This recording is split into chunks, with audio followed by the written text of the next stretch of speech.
الذين أسرفوا على أنفسهم لا تقنطوا من رحمة الله. Muslimin, jemaah sekalian, ikhwani wa akhwati fillah, hafizani wa hafizakumullah. Alhamdulillah, kembali kita melanjutkan kajian rutin kita dari pembahasan kitab Al-Jadid Syarih Kitab Tauhid karya Syekh Sulaiman Al-Qarawi rahimahullahu taala. Penjelasan kitab Tauhid yang ditulis oleh Syekhul Islam Al-Mujaddid Muhammad bin Abdul Wahhab rahimahullahu taala. Dan kita akan masuk bab yang ke-52. Penulis mengatakan babu qaul Allahumma ighfirli in syi'ta. Bab tentang ucapan ya Allah ampunilah aku jika engkau menghendakinya. Teman-teman sekalian, hafizani wa hafizakumullah, bab yang ke-52 ini menjelaskan kepada kita tentang kesempurnaan sifat-sifat Allah Jalla Jalaluh, di mana Dia Allah Jalla Jalaluh Al-Ghani yang maha kaya, Al-Hamid yang maha terpuji, Al-Karim yang maha mulia, Al-Qawi dia maha kuat, Al-Qadir dia yang maha mampu segala sesuatu, dia yang akan mengabulkan segala permintaan hamba-hambanya. Nah, oleh karena itu bab yang keempat, bab yang ke-52 ini mengajarkan kepada kita tentang satu adab yang penting tatkala kita berdoa meminta kepada Allah Subhanahu wa taala. Allah Jalla Jalaluhu berfirman dalam surat An-Nisa ayat yang ke-32, was'alullaha min fadli. Mintalah kalian kepada Allah Subhanahu wa taala sebagian dari karunia-Nya. Du'uni astajib lakum. Berdoalah kalian kepada Allah, mintalah kalian hanya kepadaku, maka sungguh aku akan mengabulkan permintaan-permintaan kalian. Jadi teman-teman sekalian, hafizani wa hafizakumullah, bab yang ke-52 ini sekali lagi mengajarkan kepada kita tentang pentingnya mengetahui adab di dalam meminta kepada Allah Subhanahu wa taala. Karena adab ini kalau tidak diketahui oleh seorang hamba, bisa jadi ini penghalang dari apa yang kita minta selama ini. Tapi satu hal yang perlu tertanam di dalam jiwa kita bahwa Allah itu pasti akan mengabulkan permintaan hamba-hambanya. Walaupun bentuk pengabulan itu berbeda-beda. Imma Allah Jalla wa'ala segera kabulkan permintaannya, atau seorang hamba meminta tapi Allah Jalla Jalaluhu kabulkan dengan cara Allah palingkan hamba tersebut dengan doa yang dia minta dari keburukan yang akan menimpa dirinya. Atau yang ketiga apa? Seorang hamba ketika berdoa meminta kepada Allah, Allah simpan untuknya, yaddakhiru lahu. Allah simpan untuk hamba tersebut yang Allah akan berikan nanti di hari kiamat. Dan ini yang terbaik sebenarnya. Maka seorang hamba itu ketika memohon kepada Allah, meminta kepada Allah, berdoa kepada Allah tidak pernah merugi. Iblis saja ketika meminta kepada Allah dikabulkan permintaannya. Qala anzirni ila yaumi yub'atsun. Iblis mengatakan di hadapan Allah, ya Allah tangguhkanlah aku sampai hari di mana mereka dibangkitkan di hari kiamat nanti. Qala innaka minal munzirin, kata Allah, sesungguhnya engkau wahai iblis termasuk yang ditangguhkan. Jadi iblis ini diberikan umur yang sangat panjang, nanti di hari kiamat baru diwafatkan dia ini, dimatikan dia ini. Orang-orang musyrik,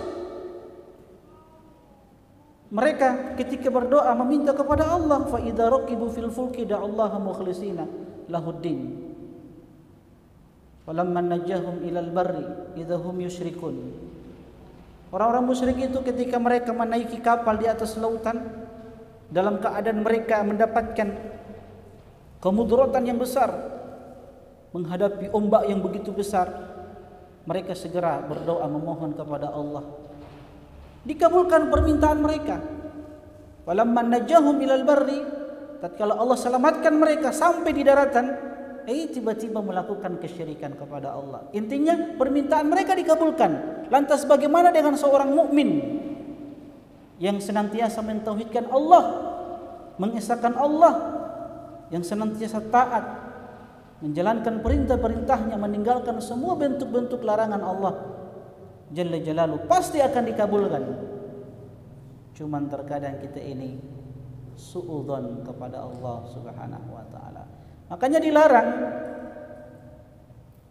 di dalam hadis ini, yang insya Allah kita akan sebutkan dalil yang dibawakan oleh penulis kitab Tauhid Syekhul Islam Al-Mujaddid Muhammad bin Abdul Wahhab rahimahullahu taala, di mana seorang hamba tidak boleh mengatakan di dalam doanya Allahumma gfirli in syi'ta, Allahumma arhamni in syi'ta, apapun permintaan itu, dengan menggantungkan kalimat dia, ucapan dia, kalau engkau kehendaki. Nanti kita akan sebutkan sebab larangan kenapa dilarang ucapan ini, kalimat ini, in syi'tah, kalau engkau menghendaki. Tapi teman-teman sekalian, intinya sebelum kita masuk ke dalil yang dibawakan oleh penulis kitab Tauhid Syekhul Islam Al-Mujaddid Muhammad bin Abdul Wahhab rahimahullahu taala, kita ingin menekankan bahwa doa itu sesuatu yang agung. Laisa syai'un akrama 'alallahi minad du'a. Tidak ada sesuatu yang paling agung di sisi Allah Subhanahu wa taala daripada doa itu sendiri. Dan Nabi sallallahu alaihi wasallam kembali menegaskan ad-du'a'u huwal ibadah. Doa itu adalah ibadah kita kepada Allah Subhanahu wa taala. Ini yang saya katakan tadi, bahwa seorang hamba ketika berdoa meminta kepada Allah Subhanahu wa taala itu tidak akan pernah merugi. Tidak akan pernah merugi seorang hamba ketika meminta, memohon kepada Allah Subhanahu wa taala. Ya. Doa itu pasti akan dikabulkan walaupun bentuk pengabulannya berbeda-beda. Tapi teman-teman sekalian, hafizani wa hafizakumullah, penulis membawakan satu hadis saja ya. Satu hadis, satu dalil yang diriwayatkan oleh Imam Al-Bukhari rahimahullahu taala dari sahabat Abu Hurairah radhiyallahu taala anhu, bahwasanya Rasulullah sallallahu alaihi wasallam bersabda, la yaqulu ahadukum, janganlah salah seorang di antara kalian mengatakan. Larangan di sini ada silang pendapat di kalangan para ulama. Tapi yang paling kuatnya larangan di sini menunjukkan keharuman. Berarti haram seseorang mengatakan di dalam doanya Allahumma gfirli in syi'ta, Allahumma arhamni in syi'ta. Ketika dia mengucapkan dalam doanya, ya Allah ampuni aku in syi'ta, kalau engkau menghendaki. Allahumma arhamni in syi'ta, ya Allah rahmati aku kalau engkau menghendaki. Tapi kata Nabi sallallahu alaihi wasallam, liya'zimal mas'alatah fa innallaha la mukriha lahu. Tapi hendaklah seorang hamba itu dia membulatkan permintaan dia, menegaskan ya permintaan dia, permohonan dia. Kenapa? Fa innallaha la mukriha lahu, karena Allah Jalla Jalaluhu itu tidak dipaksa. Tidak ada satupun dari makhluknya yang memaksa Allah Subhanahu wa taala. Di dalam riwayat yang lain, riwayat Imam Muslim rahimahullahu taala, disebutkan Nabi sallallahu alaihi wasallam bersabda, wal yu'azzimir raghbata, hendaklah seseorang itu di dalam berdoa membesarkan harapan dia.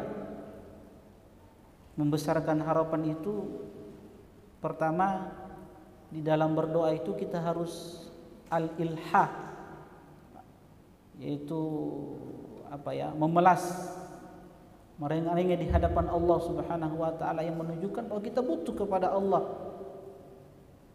Kedua, membesarkan harapan tatkala berdoa itu maksudnya jangan ragu di dalam berdoa. Jangan ragu-ragu. Jangan ada sangkaan-sangkaan bahwa Allah tidak akan mengabulkan permintaan itu. Nabi sallallahu alaihi wasallam menegaskan, "Udullaha wa antum muqinuna bil ijabah." Berdoalah kalian kepada Allah. Mintalah kepada Allah dalam keadaan kalian yakin bahwa doa itu akan dikabulkan oleh Allah Subhanahu wa taala. Makanya Nabi menegaskan, wal yu'azzimir raghbata, hendaklah kalian tatkala berdoa membesarkan harapan itu, permintaan kalian. Fa innallaha la yata'adhamuhu syai'un a'tahu, karena Allah Jalla wa Ala tidak merasa berat tatkala memberikan permintaan seorang hamba. Teman-teman sekalian, hafidhani wa hafidhakumullah. Kita baca apa yang disebutkan oleh penulis kitab Al-Jadid, Syekh Sulaiman Al-Qarawi rahimahullahu taala. Makna hadis ini secara global kata beliau, karena setiap orang butuh kepada Allah Subhanahu wa taala. Dan dia adalah yang maha kaya lagi maha terpuji. Makanya bab yang ke-52 ini kita katakan apa? Menjelaskan tentang kesempurnaan sifat-sifat Allah. Dia itu maha kaya. Maha kaya artinya apa? Dia tidak butuh manusia. Dia tidak butuh kepada makhluknya. Kita yang butuh kepada Allah. Makanya Allah menegaskan, ya ayuhan nas antumul fuqara'u ilallah. Wahai sekalian manusia, kata Allah, kalian itu fakir, kalian itu miskin. Kalian itu butuh kepada Allah Subhanahu wa taala. Sekaya apapun kita, sebanyak apapun harta yang kita miliki, taruhlah antum seorang raja, tetap antum itu fakir, antum itu miskin. Kenapa miskin, fakir?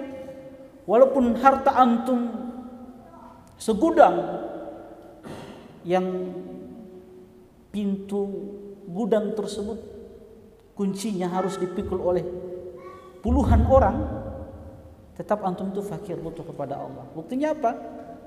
Antum ada pengawal. Antum sakit butuh siapa?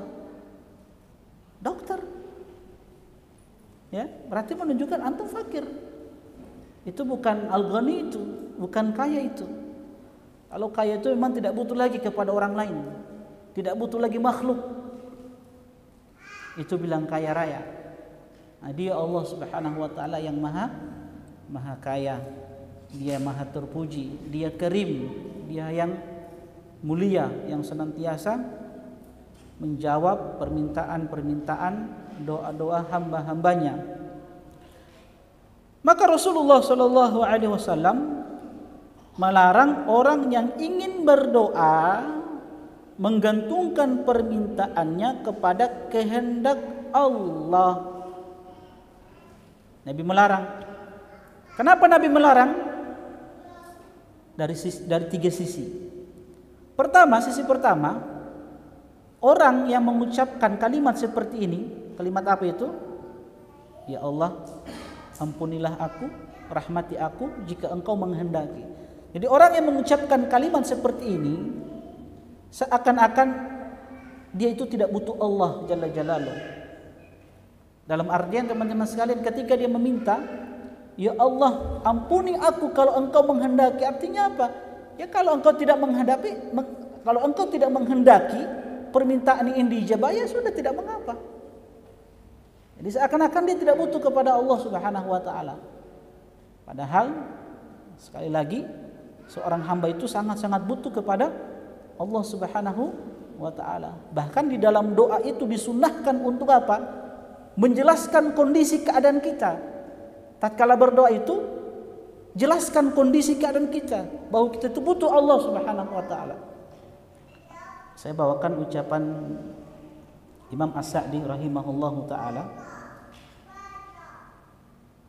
Beliau mengatakan, istihbabud du'ai bitabinil hali wa syarhiha.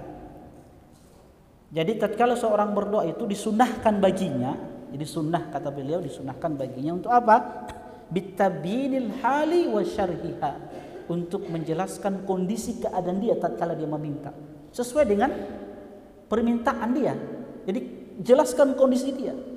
Ya Allah, anak ini sudah 1 tahun menjomblo ya Allah. So tidak tahan ini ya Allah. Pertemukan aku dengan jodohku. Nah, tapi jangan terlalu detail di dalam mensifatkan apa permintaan dia. Oh akhwat yang saya minta ya Allah begini. Ah itu terlarang pula itu. Amin. Jelaskan kondisi antum. Itu disunahkan. Kenapa antum tertawa ini? Hah? Hah? Jadi jangan detail juga meminta. Jangan terlalu detail, enggak usah. Cukup jelaskan kondisi antum, seperti apa keadaan antum. Itu kata beliau apa? Boleh, bahkan itu disunahkan.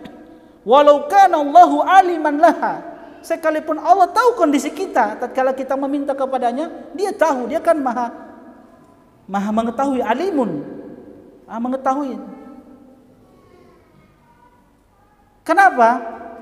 Kenapa kita jelaskan kondisi kita tatkala meminta itu? Li'annahu ta'ala yuhibbut tadarru'a 'abdihi wa izhara dhullihi wa maskanatihi. Karena Allah itu sangat apa? Cinta dengan seorang hamba yang menunjukkan kehinaan dia, kelemahan dia, bahwa dia betul-betul butuh kepada Allah Subhanahu wa taala. Dia tunjukkan. Sehingga seorang hamba itu dilarang tadi kata Nabi.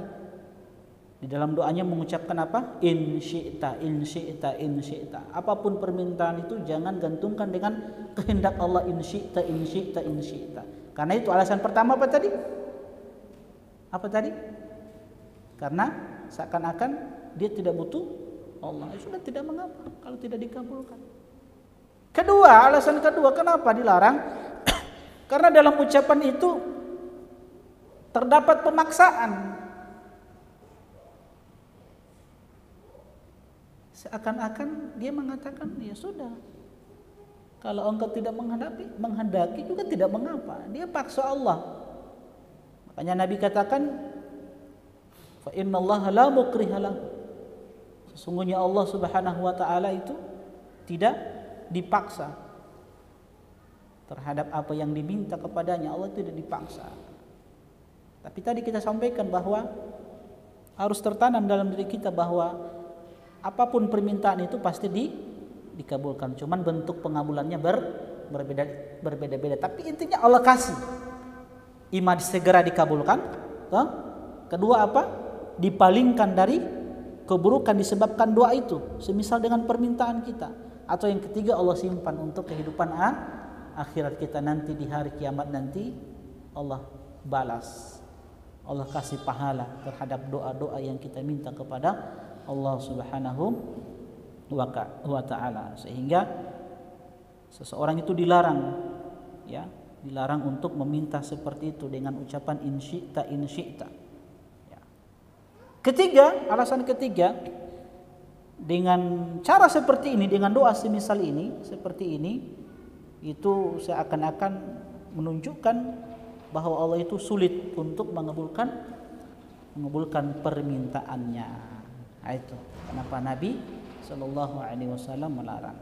Padahal tadi kita sudah sebutkan dalam riwayat Muslim, Nabi SAW menegaskan, fa innallaha la yata'adhamuhu syai'un a'tahu. Allah itu tidak merasa berat, tidak merasa sulit dari apa yang Dia berikan. Kalau Allah berikan, kun fayakun, segera Allah berikan permintaannya, tidak ada yang yang tidak mungkin bagi Allah Subhanahu wa taala. Bahkan dalam hadis qudsi kita tahu bersama, hadis yang sering kita dengarkan, di mana Allah Jalla wa Ala berfirman, jadi Rasulullah SAW bersabda, Allah berfirman, ya ibadi, law anna awwalakum wa akhirakum wa insakum wa jinnakum qamu fi sa'idin wahidin. Ya, wahai hamba-hambaku, kata Allah, sekiranya manusia atau makhluk yang pertama sampai makhluk yang terakhir dari kalangan jin dan manusia, qamu fi sa'idin wahidin, semuanya berkumpul dalam satu daratan yang sangat luas. Semuanya berkumpul, kata Allah.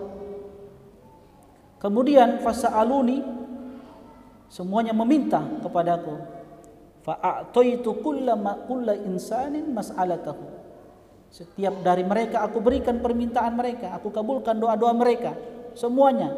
Yang minta jadi raja aku berikan, yang minta jabatan pangkat, semua aku berikan, harta melimpah aku berikan. Kata Allah, mana qasadzalika mimma indi, itu tidak akan mengurangi apa yang aku miliki, kata Allah. Tidak akan mengurangi perbendaharaan Allah Subhanahu wa taala, sehingga Allah itu tidak sulit baginya untuk mengabulkan permintaan-permintaan hambanya. Ya.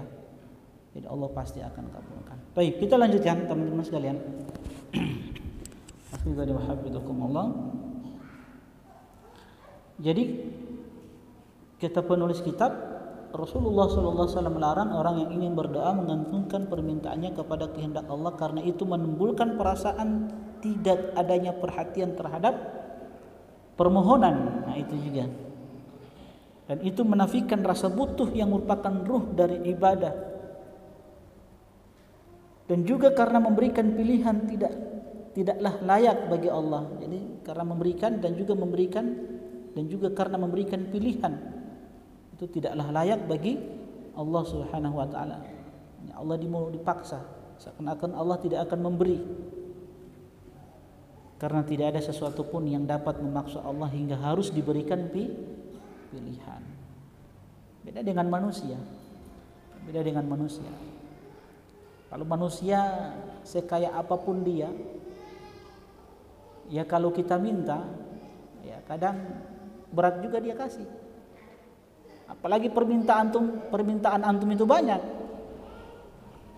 terasa berat bagi dia untuk memberikan. Biar dia banyak doi, berat.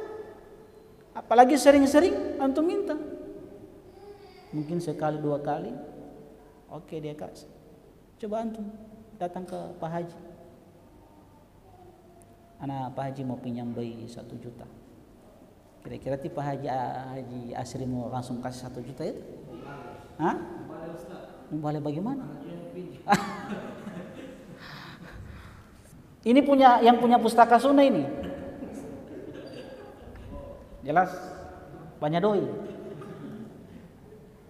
Antum pergi ke beliau, antum pinjam uang, mau pinjam ini bukan mau minta, mau pinjam, bukan mau minta, mau pinjam 1 juta. Tidak mungkin berlangsung kasih.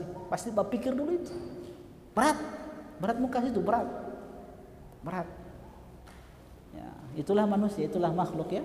Makanya jangan terlalu berharap kepada manusia, jangan terlalu berharap kepada makhluk. Selalu gantungkan harapan itu kepada Allah Subhanahu wa taala. Makanya Nabi sallallahu alaihi wasallam menegaskan tadi, wal yu'azzimir rabbata. Hendaklah seorang hamba itu membesarkan harapan dia hanya kepada Allah Subhanahu wa taala. Fa innallaha la yata'adhamuhu syai'un a'tahu. Karena sesungguhnya Allah itu tidak merasa berat ketika dia memberikan. Jadi jangan pernah suudzon kepada Allah Subhanahu wa taala, berburuk sangka kepada Allah Subhanahu wa taala. Itu juga bagian dari buruk sangka kita kepada Allah. Insyi'ta, ucapan insyi'ta itu. Kalau kamu menghendaki, seakan-akan Allah tidak akan kabulkan permintaan kita itu. Seakan belum. Nabi SAW kemudian memerintahkan orang yang berdoa untuk memelas di dalam doanya. Dan ini salah satu adab tatkala berdoa, memelas. yang merengek di hadapan Allah Subhanahu wa taala, seperti anak kecil yang meminta sesuatu kepada orang tuanya, menangis dulu. Itu menunjukkan bahwa dia butuh. Itu salah satu adab, dia memelas di hadapan Allah Subhanahu wa taala, salah satu adab yang harus kita perhatikan. Syekh Utsaimin rahimahullahu taala mengatakan, wa min adabid du'ai an yulihhal insanu fid du'ai wa yukarrir. Kata Syekh Utsaimin rahimahullahu taala, salah satu adab tatkala berdoa ini memelas. Seorang hamba terus berdoa, merengek-rengek di hadapan Allah Subhanahu wa taala, wa yukarrir, dan dia ulang-ulangi doa tersebut, diulang-ulang.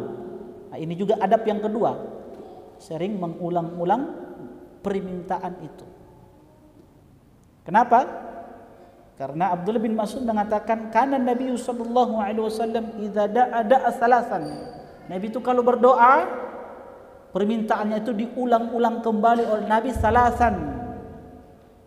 3 kali Nabi sallallahu alaihi wasallam mengulang permintaan beliau. Allahumma ighfirli, Allahumma ighfirli, Allahumma ighfirli. Jadi Nabi mengulang-ulang kembali permintaan tersebut. Jadi kata Syekh Utsaimin, hatta wa in takhallafa fil ijabah fi awwal marrah.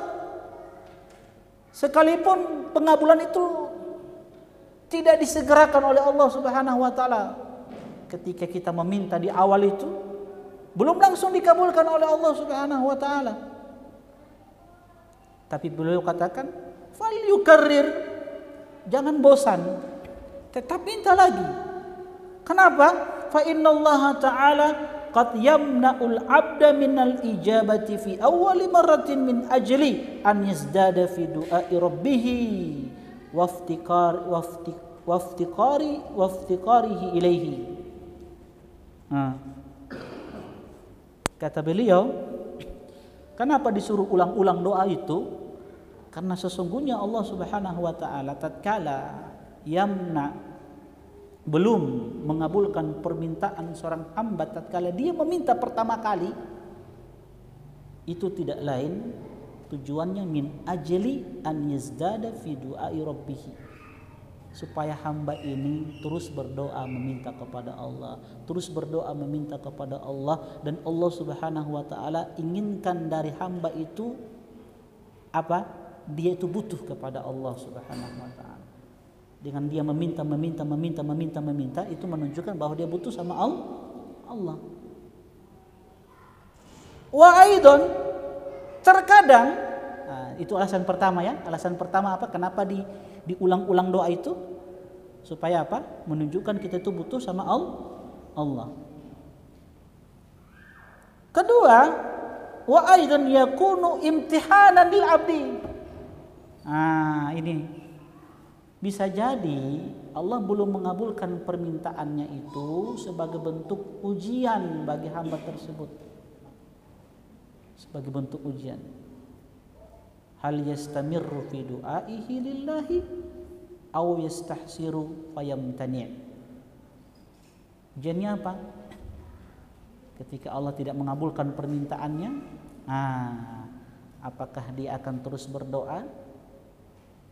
Ataukah dia sudah berputus asa?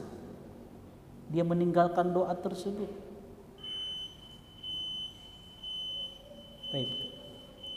Insyaallah kita lanjutkan setelah adzan. Ma'asyiral muslimin jamaah sekalian. Ikhwani wa akhwati fillah, hafizani wa hafizakumullah. Jadi adab yang pertama yang harus kita perhatikan tatkala kita berdoa adalah merengek di hadapan Allah, memelas di hadapan Allah. Kedua, mengulang-ulang doa tersebut sebanyak tiga kali, sebagaimana hadis yang kita sebutkan bahwa Abdullah bin Mas'ud radhiyallahu taala anhu berkata, wa kana an-nabiy sallallahu alaihi wasallam idza da'a thalathan wa idza sa'ala thalathan. Nabi sallallahu alaihi wasallam apabila berdoa, apabila beliau meminta, maka beliau meminta dengan mengucapkan sebanyak 3 kali. Adab yang ketiga, al-yakin, keyakinan, dan harus husnudzon kepada Allah Subhanahu wa taala, berbaik sangka kepada Allah Subhanahu wa taala.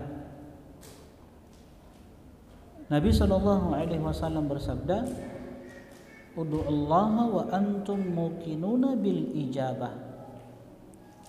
Berdoalah kalian kepada Allah, memintalah kalian kepada Allah, wa antum muqinuna, dalam keadaan kalian yakin bahwa doa itu akan dikabulkan. Tadi yang kita katakan bahwa pasti doa itu dikabulkan selama di dalam doa itu tidak ada dosa, tidak ada pemutusan silaturahim di dalam doa tersebut. Intinya kalau ingin dikabulkan doa itu jangan ada dosa di dalam doa tersebut. Bagaimana Ustaz dosa itu di dalam doa kita Ustaz? Ya, seseorang berdoa untuk, misalkan dia katakan di dalam doanya, ya Allah, hancurkan rumah tangga si fulan, misalkan. Ada seorang akhwat misalkan, toh dia lihat ikhwan yang sudah beristri, dalam doanya dia katakan, ya Allah, ceraikan mereka ya Allah, supaya aku bisa menguasai dan memiliki dia. Misalkan gitu. Atau seorang ikhwan lihat seorang akhwat, seorang wanita yang sudah bersuami, so cinta mati, dia berdoa, ya Allah, jadikan rumah tangga mereka amburadul, hancurkan ya Allah, agar istrinya itu pisah dari suaminya, agar aku bisa memilikinya. Itu juga tidak boleh, itu dosa. Tidak boleh, tidak bisa. Jadi yang ketiga apa? Yakin. Yakin bahwa doa itu akan dikabulkan selama tidak ada apa? Dosa dan pemutusan silaturahim. Yang keempat, berdoa dengan memuji Allah Subhanahu wa taala. Setelah itu awali dengan pujian-pujian kepada Allah, setelah itu bersolawat kepada Nabi sallallahu alaihi wasallam. Setelah itu apa? Mulai doa itu untuk diri antum. Jadi awali permintaan itu untuk diri antum, baru orang lain. Itu yang lebih utama. Ini sebagaimana dikatakan oleh Syekh Utsaimin rahimahullahu taala. Jadi beliau mengatakan, yang bagi lil insani, hendaklah atau seyogianya bagi seorang hamba, idza da'a an yabda'a bi nafsihi awwala. Kalau dia berdoa, maka hendaklah dia mulai doa itu untuk dirinya dulu. Apa dalilnya? Beliau bawakan ucapan Musa alaihissalam yang Allah abadikan di dalam Al-Quran, dalam surat Al-A'raf ayat yang ke-151. Qala rabbighfirli wa li akhi. Beliau meminta ampunan untuk dirinya dulu, kemudian saudaranya. Ini juga ucapan Nabi Nuh alaihissalam di dalam doanya, rabbighfirli wa li walidayya wa liman dakhala baitiya mu'minan walil mu'minina wal mu'minat.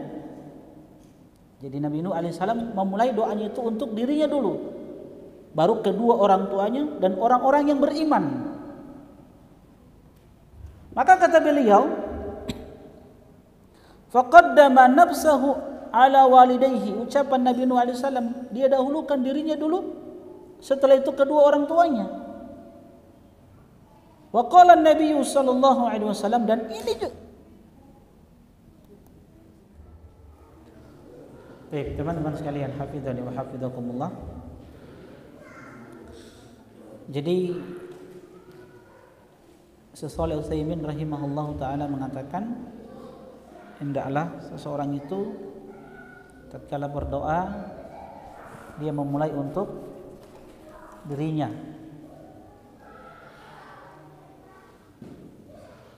Dan ini juga ditegaskan oleh Nabi sallallahu alaihi wasallam, di mana beliau sallallahu alaihi wasallam bersabda, "Ibda bi nafsik." Hendaklah kalau engkau berdoa, terlebih dahulu mulailah dari dirimu. Maka kata beliau, "Fal bada'atu bin nafsi." Memulai untuk diri sendiri, hiyal aula fi doa, maka itu lebih utama. Kenapa? Oh ya, tidak, buka jauh pintu. Sana buka.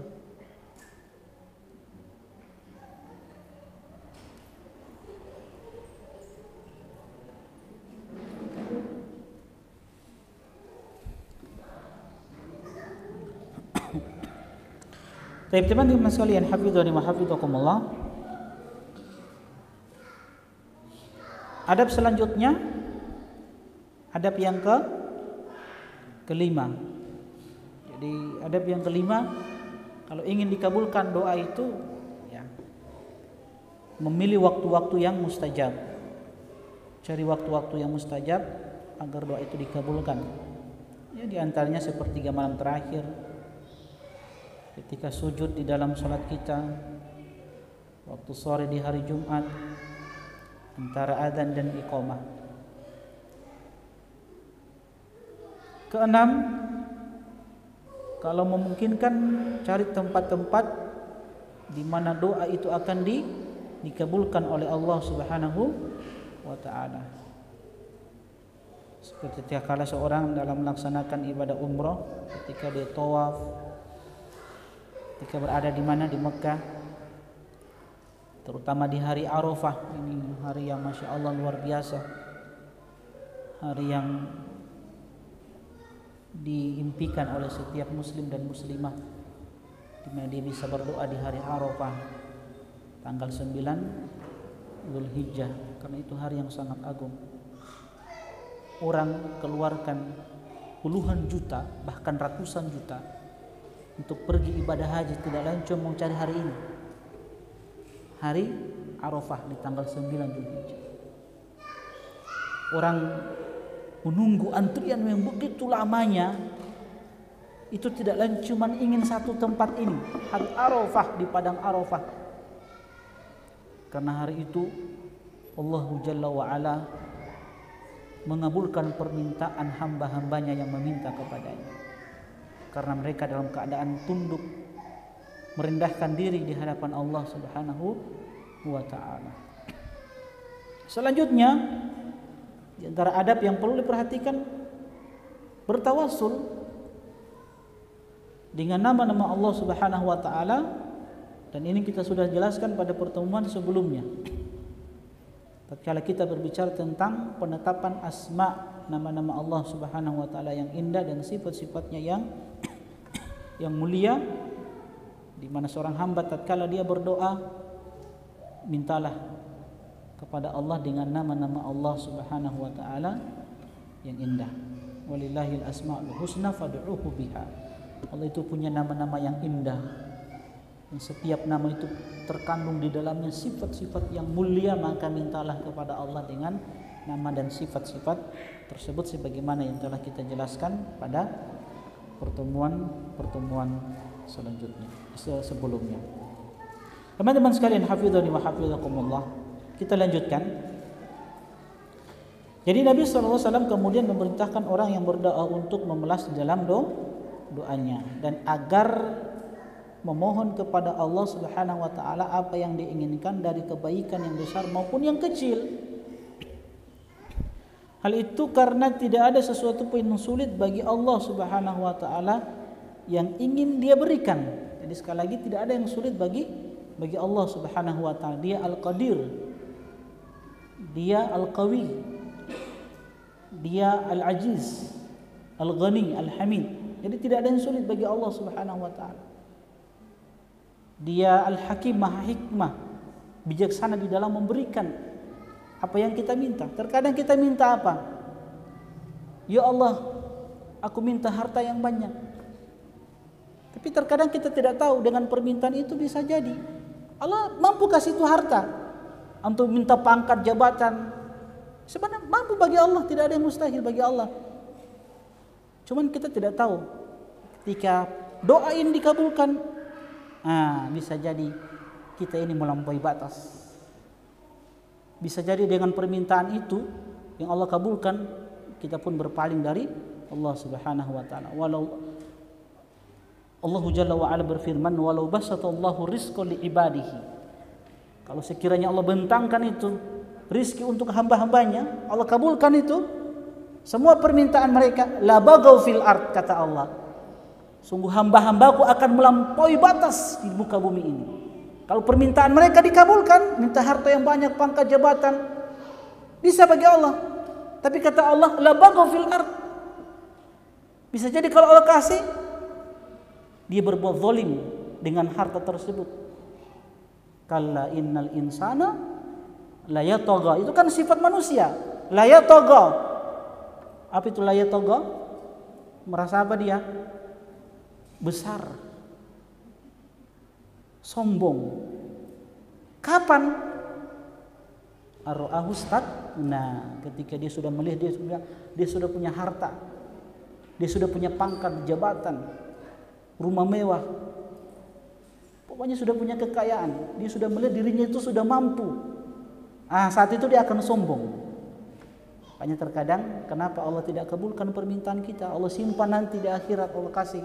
Kadang kalau Allah kasih, waliyadzubillah, kita berpaling dari Allah Subhanahu wa taala, minta ini, minta itu, minta ini dan selanjutnya. Tapi terkadang Allah tidak kabulkan. Kalau Allah kabulkan, la bagaw fil ard, bisa jadi kita ini sombong di hadapan Allah Subhanahu wa taala. Oleh karena itu terus berhusnudzon, berbaik sangka kepada Allah Subhanahu wa taala. Jadi kata penulis, hal itu karena tidak ada sesuatu pun yang sulit bagi Allah yang ingin Dia berikan kepada hamba-hambanya, tidak ada yang sulit. Mampu Allah itu memberikannya. Taib. Selanjutnya, apa kata beliau? Hal itu karena tidak ada sesuatu pun yang sulit baginya yang ingin Dia berikan, dan tidak ada sesuatu yang besar atas Allah dari hajat yang diminta oleh seseorang yang memohon kepadanya, karena Dialah yang maha memiliki dunia dan akhirat. Itu yang kita bilang tadi, ya ayuhan nas antumul fuqara'u ilallah wallahu huwal ghaniyul hamid. Dia Allah yang maha kaya, Dia punya segalanya. Innal ardu lillahi yurithuha may yasha'u min ibadihi. Bumi yang kita pijak ini milik Allah. Gorontalo ini milik Allah. Dia wariskan ini kepada hamba-hamba yang dikehendaki. Jadi Allah berikan kepada siapa yang Allah kehendaki, yang layak untuk memilikinya. Begitu. Ya Allah, saya ini mampu ya Allah, saya mampu. Saya mampu ya Allah. Jadi dalam berdoa itu jangan terlalu memaksa, dan jangan detail di dalam menyebutkan permintaan. Cukup perlihatkan, jelaskan kondisi keadaan kita. Yang bertindak secara mutlak, dan Dia yang maha kuasa atas segala sesuatu. Tapi apa faedah yang bisa kita petik teman-teman sekalian? Pertama, haramnya menggantungkan doa dengan kehendak. Haram, tidak boleh. Lantas bagaimana dengan ucapan Nabi SAW? La ba'sa tuhurun insyaallah. La ba'sa tuhurun insyaallah. Nabi gantungkan dengan kehendak Allah. Ini kata para ulama, ini bukan doa. Nabi tidak sedang berdoa ini, tapi Nabi sedang berharap, atau mimbabil ikhbar, pengabaran saja. Begitu. Ada sebagian ulama yang membolehkan dengan dalil ini, tapi sebagian ulama membantahnya karena ini mimbabi al-ikhbar saja, pengabaran, dan ini harapan Nabi. Ya, harapan Nabi, maka Nabi tutup dengan kata-kata insyaallah, la ba'sa tuhurun insyaallah. Tapi pendapat yang paling kuat, tidak boleh kita berdoa dengan menggantungkan kehendak Allah, karena dengan 3 alasan tadi itu lebih selamat. Ya, jangan gantungkan dengan kehendak Allah. Kedua, kita percepat. Disyariatkan berdoa dan hadis ini menetapkan bahwa doa itu benar-benar mendatangkan manfaat. Tadi kita katakan seorang hamba tidak akan merugi ketika berdoa. Pertama, doa itu ibadah, sudah ibadah kita kepada Allah. Kedua, tadi kita sampaikan apa? Tatkala berdoa itu pasti Allah kabulkan permintaan kita, cuman bentuk pengabulannya berbeda-beda. Itu yang harus kita tanamkan. Sehingga seorang hamba dia tidak berputus asa dari doa. Ketiga, kata penulis, hadis ini juga menetapkan kesempurnaan bagi Allah Subhanahu wa taala. Keempat, memperbesar keinginan pada apa-apa yang di sisi Allah Subhanahu wa taala adalah bentuk baik sangka kepada Allah Subhanahu wa taala. Jadi kalau orang mengucapkan insyi'ta berarti itu bentuk dari suudzon kepada Allah Subhanahu wa taala. Makanya dilarang oleh Nabi sallallahu alaihi wasallam. Paham ya? Kelima, mensucikan Allah Subhanahu wa taala dari apa-apa yang menimbulkan asumsi kekurangan bagi Allah Subhanahu wa taala. Dia Maha sempurna dengan nama-namanya dan sifat-sifatnya. Tidak ada sesuatu yang kurang dari Allah Subhanahu wa taala. Tidak ada yang tidak memiliki aib, tidak memiliki cacat. Dia maha sempurna. Hubungan hadis ini dengan judul bab, hubungannya adalah karena hadis ini menunjukkan haramnya menggantungkan doa kepada Allah Subhanahu wa taala. Hubungannya dengan tauhid adalah karena hadis ini menunjukkan haramnya menggantungkan doa kepada Allah, doa kepada kehendak Allah, karena hal itu menimbulkan kesan lemahnya rasa butuh kita kepada Allah dan itu akan menafikan tauhid. Artinya ketika seseorang mengatakan Rabbik firli in syi'ta, apalagi warhamni in syi'ta, itu berarti ada kecacatan dalam tauhid apa? Tauhid apa kira-kira? Rububiyah dan asma wa sifat. Berarti cacat itu. Rububiyah dan asma wa sifatnya. Paham? Sehingga jangan gantungkan doa antum dengan kalimat in syi'ta. Sekarang terakhir, teman-teman sekalian, kalau kita yakin Allah pasti mengabulkan doa, lantas apa penghalang doa itu dikabulkan? Saya percepat saja atau kita sampaikan pada pertemuan selanjutnya. Bagaimana, mau lanjut? Masih boleh ya? Atau pertemuan selanjutnya penghalang-penghalang doa. Wallahu taala alam. Subhanakallahumma bihamdi asyhadu an la ilaha illa anta astaghfiruka wa atubu ilaik.